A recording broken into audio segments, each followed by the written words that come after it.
At the Opera, I think it means really working together with all the different departments and trying to help set a direction for the Opera for what we're going to do with technology and then use the best technology we can at the moment. So the CIO role was new here when I first took the job, which is nearly 7 years ago.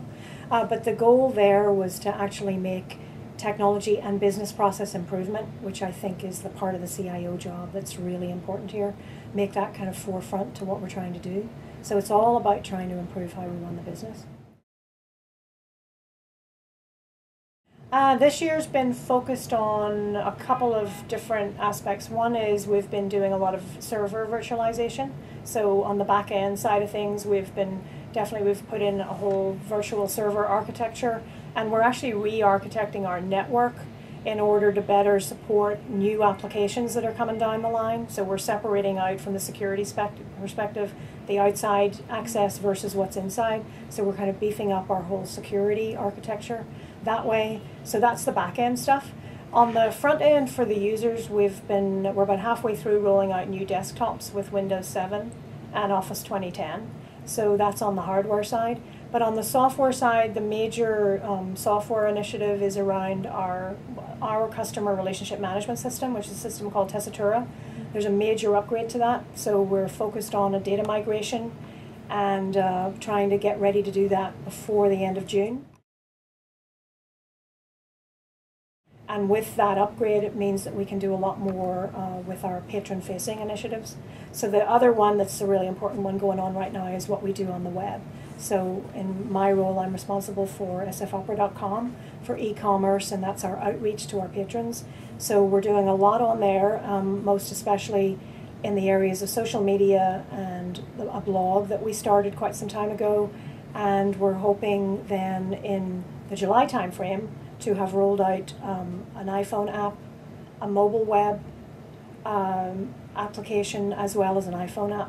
And that's focused on all what we call our next generation opera goers. So those are the major ones that we're working on right now.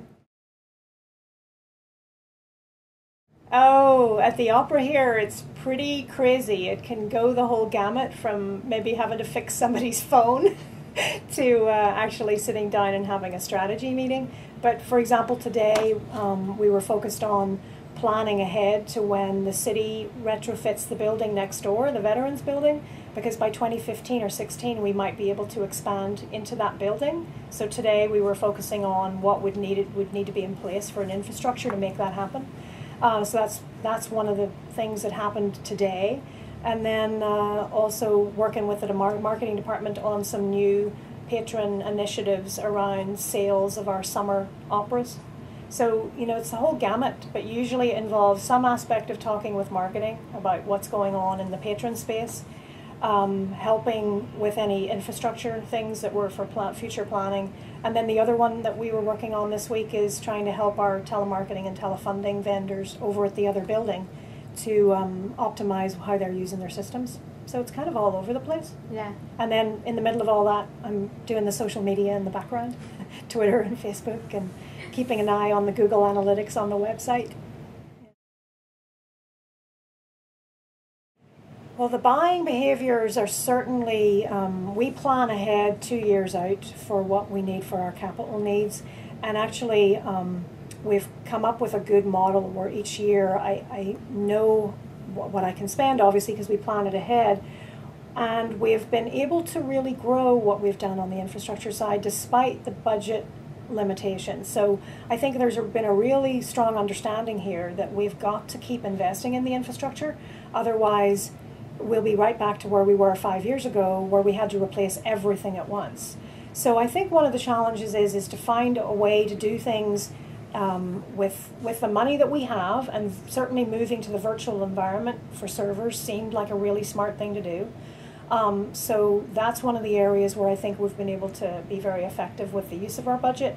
And then also we decided, for example, that moving to virtual desktops wasn't accomplishable from the budget perspective because it needed so much back-end infrastructure to support it. So for the next year and a half, we're going to continue with rolling out new desktops. And then for a future time, in probably 3 or 4 years, we'll start looking at what we would need to do the virtual. So we keep having to spread things out across multiple fiscal years, but we're still able to quite remarkably meet our goals on that. So that's been kind of a constant challenge, but we keep rolling out the new functionality. I think budgeting is certainly, on paper the biggest challenge.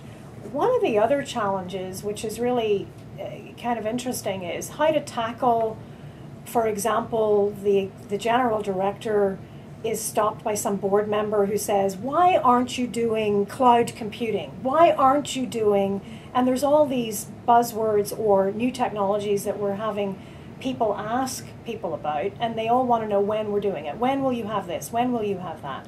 Well, we want to try to deliver and find a way to do new things, but we can't do everything, so we have to really pick and choose.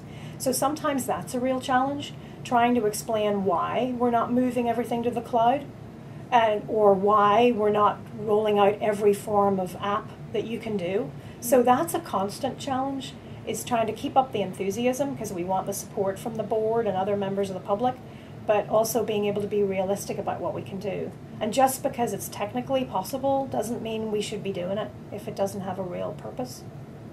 So that's one of the challenges.